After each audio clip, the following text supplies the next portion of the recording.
pessoal, tudo bem com vocês? Muita gratidão por todos vocês que estão aqui comentando. Eu estou percebendo pessoas novas aqui no canal, comentando, pessoas que não eram daqui, não comentavam. Mas sem mais delongas, nós vamos falar de 5 casos de abduções aqui no Brasil. Casos que foram mais relevantes porque tiveram mais pessoas que presenciaram. Quando tem muita gente que aquilo ali é consequência realmente de muitas pessoas assistindo, aí já é diferente. Mas nós temos aqui o primeiro caso, é do caso Vilas Boas, que é de 1957. Antônio Vilas Boas, ele era filho de fazendeiros em São Francisco de Sales, Minas Gerais. Ele já tinha presenciado luzes coloridas na sua janela à noite por 2 vezes em outubro, no mesmo mês, né? Uma forte luz branca. E segundo o relato dele, dentro da nave ele foi despido, teve sangue coletado, ele foi pego assim no meio do mato. Ele estava no trator e a luz desceu, né? Porque às vezes essas pessoas elas trabalham até altas madrugadas fazendo a colheita, para quem não sabe, e ele foi pego lá. E depois ele teria sido deixado em uma sala com uma mulher alienígena, de cabelo platinado e grandes olhos azuis, com os pelos vermelhos nas axilas e no pubis, com o qual ele teve várias relações sexuais, porque eles fazem com que a pessoa tenha vontade. Não é porque a pessoa ficou despida diante de um alienígena, até porque vai ter medo.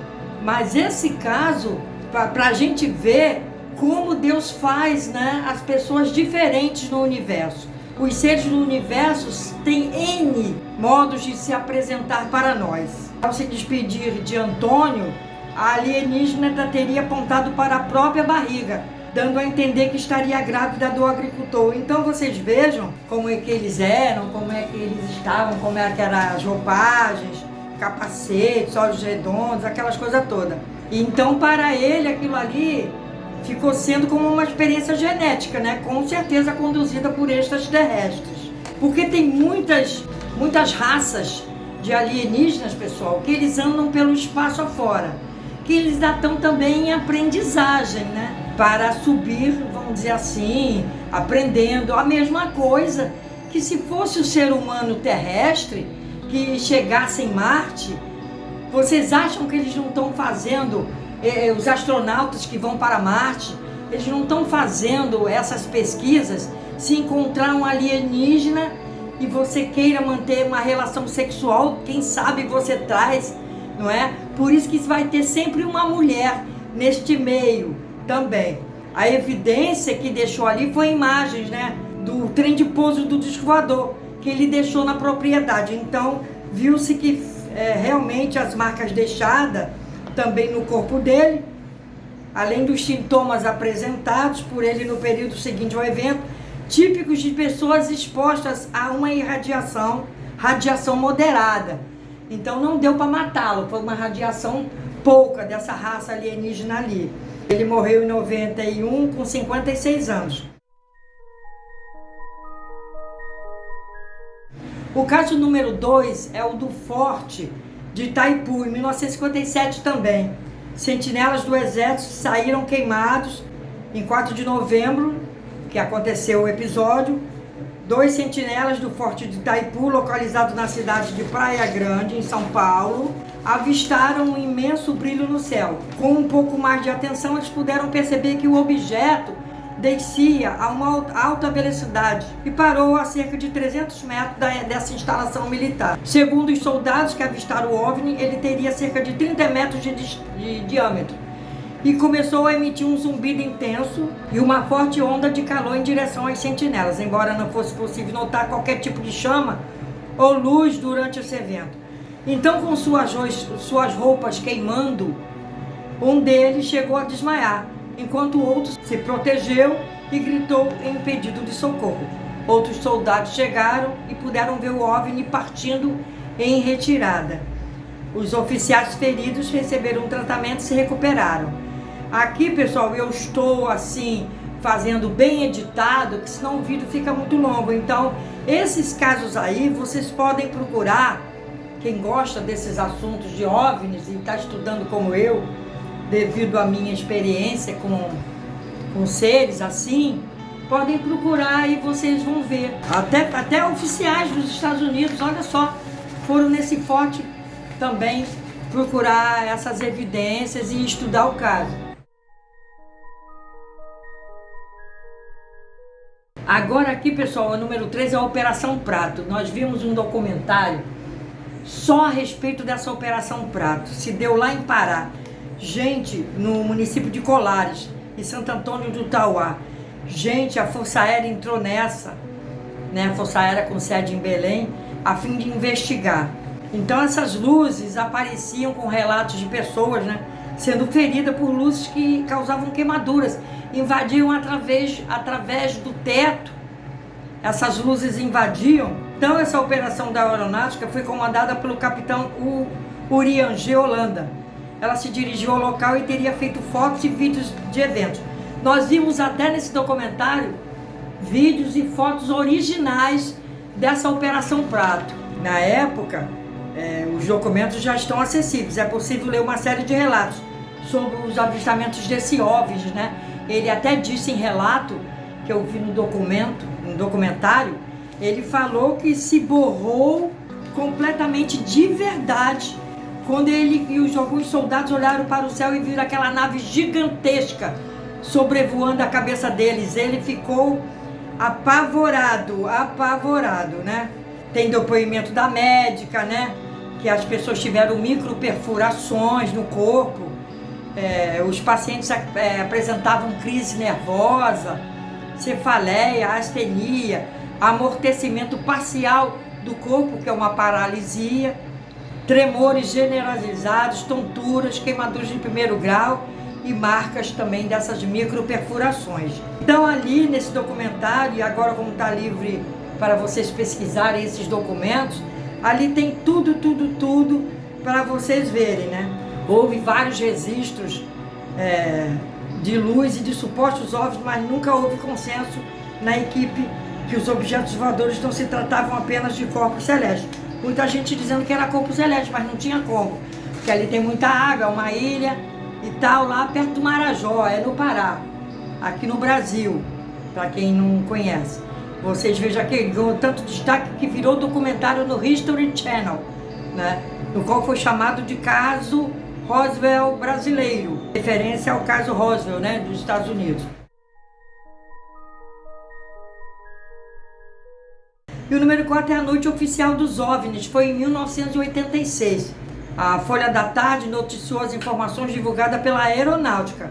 Provavelmente o caso mais famoso de OVNI no Brasil, aquela que ficou conhecida como a Noite Oficial dos OVNIs, porque o tráfego aéreo, do controle de tráfego aéreo do Sindacta 1, que é a defesa aérea do Brasil, né, mandaram os caças F-15 Mirage saírem das bases aéreas de Santa Cruz, aqui no Rio de Janeiro, e de Anápolis, em Goiás. Ao todo foram avistados e perseguidos 21 OVNIs, com o evento podendo ser visto de 4 estados diferentes: Paraná, Rio de Janeiro, Goiás e São Paulo, que durou cerca de 3 horas. Relatos de caças da FAB perseguidos pelos OVNIs e registros das conversas mantidas entre os pilotos e os controladores de voo estão entre os documentos mais valiosos da ufologia brasileira. No dia seguinte, 20 de maio, o tenente brigadeiro do ar Otávio Júlio Moreira Lima, então ministro da Aeronáutica, convocou uma coletiva de imprensa para contar ao Brasil sobre a operação montada às pressas no dia anterior para perseguir os objetos voadores não identificados. Então, em 1909, a FAB divulgou um relatório oficial e tal, né? E em 2016, a Aeronáutica divulgou uma série de documentos na íntegra. E o incidente de Varginha, que é o número 5 aqui, em 1996, as 3 meninas que avistaram o ET de Varginha, chamado de ET de Varginha. É claro que esse evento não poderia ficar de fora disso aqui, né? Provavelmente o mais famoso e midiático dos casos de presença alienígena no Brasil. Porque essa raça que caiu aí nesse OVNI, que foi acidentado por ele mesmo, os alienígenas que estavam dentro, ainda um fugiu, né, tadinho, ele é de uma raça que eu já fiz até um vídeo bem mais para trás, falando do nome das raças que tem aqui, que elas estão interagindo com os terrestres. E os que estão interagindo no Brasil, especificamente. Eu falei. E a raça que eu falei, que era uma delas, que ela vem de um planeta bem distante, fora do nosso sistema solar, logicamente. E essa raça, ela tem, né, assim, 2 chifrinhos, ela é avermelhado, né? Ele tem aspecto humanoide, né? E ele estava próximo a Baixadinho, perto do terreno baldio, né? Aí chamaram, logicamente, Estados Unidos, né? E os Estados Unidos veio e carregou o bichinho, né? O Brasil foi lá, pegou ele, recuperou, e os outros estavam mortos. As irmãs Liliane e Valquíria, além da amiga Kátia Xavier, elas estavam vindo da escola. Então elas viram essa criatura, né? Diz que cheirava muito mal, tinha a pele marrom, brilhosa. Eu me lembro desse detalhe porque essa raça que eu falei, elas são assim, do jeito que elas descreveram. A aparência viscosa, como se você fosse pegasse na mão e fosse assim, saído de um lodo, assim. Grandes olhos saltados e avermelhados. E 3 protuberâncias, né, na parte superior da cabeça. Espécie de chifrinho, um no meio e 2, um de cada lado. Eles só não sobreviveram porque o acidente ocorreu com o disco voador deles. Com a nave deles, entendeu? Porque a nave deles era uma nave pequena. Ela também ficou acidentada. É uma nave assim de olhar, de observar, aterrissar para observar. Eles nem iam cair ali. Eles nem iam pousar ali em Varginha. Seria em outra parte lá, em outro lugar. Eles vêm de uma nave maior, saíram de uma nave maior. Mas eles saíram para fazer a observação. Só que aconteceu o acidente e eles se acidentaram e não aguentaram, né? Logicamente morreram. Então, para todos esses casos, fora outros mais que vocês possam se lembrar, vocês coloquem aqui na descrição do vídeo algum relato de vocês. É muito bom a gente ficar sabendo do relato também de vocês. Vamos interagir aqui com o canal, me dizer o que vocês acham, porque essas raças que se apresentam mais claramente, elas são umas raças mais materiais, né? Não são as raças de seres multidimensionais, porque há uma diferença de raças mais evoluídas, que são do nosso sistema também, que são de outro sistema da nossa Via Láctea, mas tem outras de multidimensionais. Significa o quê? Elas vêm de outras dimensões, não da 3ª dimensão ou 4ª dimensão. Por isso que elas entram na água e não saem do mar, né? Elas entram nas águas e não espalham a água, porque elas entram, porque elas são de outra dimensão. Então elas fazem ali um corredor por dentro, um túnel de energia cósmica, né? Multidimensional, que elas entram ali e dá para eles ali aquela água, como é material, não se espalha quando elas entram, porque podem reparar, porque se jogar qualquer coisa que entre no mar, ela vai espalhar uma água para os lados, vai fazer ali um evento, né, de água só saltando, não é? Igual um mergulhador, né? Ele mergulhou, sai. Mas não, por que quando as pessoas avistam esses tipos de nave que eles entram, é porque ali dentro tem o quê? Ali tem os pontos energéticos, como a nossa Terra tem vários pontos energéticos, e faz com que aquelas águas não se mexam, né? Ali tem ponto energético. Todos os planetas têm, inclusive o nosso, mesmo sendo um planeta tão material, ok? Então vocês podem interagir aí, falando quais os tipos de naves vocês já presenciaram, ou se não presenciaram, tá? Porque tem as naves que são da Terra, né?